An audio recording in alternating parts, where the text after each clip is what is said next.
Telah 26 hari berlalu semenjak konflik antara Palestina dan Israel memasuki babak baru yang lebih parah. Banyak warga sipil yang menjadi korban dari kejahatan perang yang dilakukan oleh Israel. Sebagian besar korbannya adalah anak-anak, perempuan, dan pasien rumah sakit.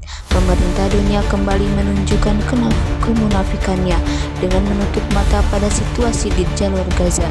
Padahal sebelumnya mereka begitu murka saat Rusia menginvasi Ukraina.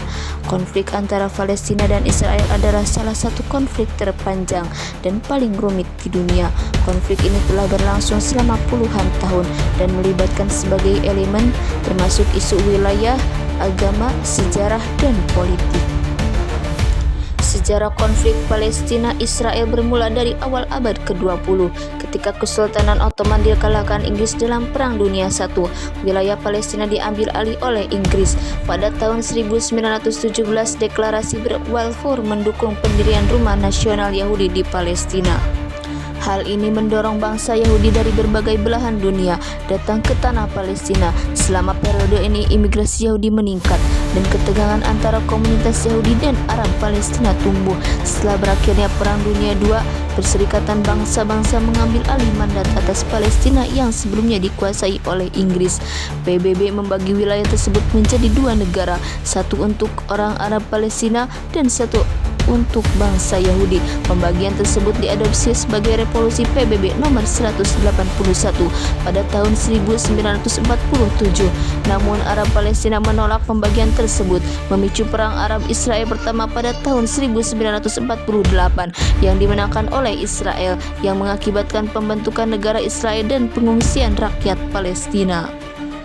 Israel menguasai wilayah yang dicaplok selama perang-perang dengan negara-negara Arab seperti tepi barat, jalur Gaza, dan bagian dari Yerusalem Timur.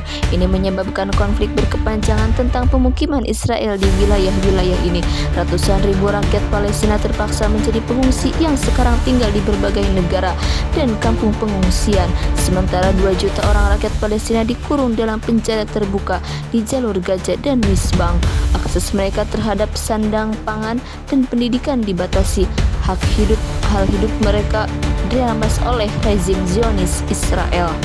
Upaya-upaya untuk menyelesaikan konflik Palestina-Israel telah ada selama puluhan tahun, di antaranya Perjanjian Oslo pada tahun 1993 antara Israel dan Organisasi Pembebasan Palestina, serta perundingan Camp David pada tahun 2000 yang hampir mencapai kesepakatan tetapi akhirnya gagal.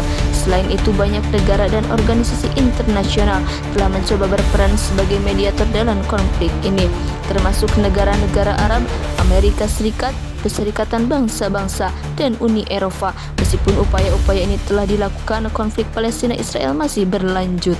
Tantangan besar meliputi masalah pembangunan pemukiman Israel, keamanan Israel, hak Palestina untuk memiliki negara mereka sendiri, dan upaya untuk mencapai kesepakatan yang dapat diterima oleh kedua belah pihak. Lantas, apa saja yang bisa kita lakukan sebagai warga negara biasa? Kita dapat mengambil sejumlah tindakan untuk mendukung kemerdekaan Palestina dan menekankan pemerintah Zionis Israel, termasuk 1. Meningkatkan kesadaran, 2. Mendukung organisasi kemanusiaan, 3. Mengambil bagian dalam kampanye dan petisi, 4. Menghubungi perwakilan pemerintah, 5. Boikot produk Israel, dan yang ke-6, partisipasi dalam demonstrasi damai.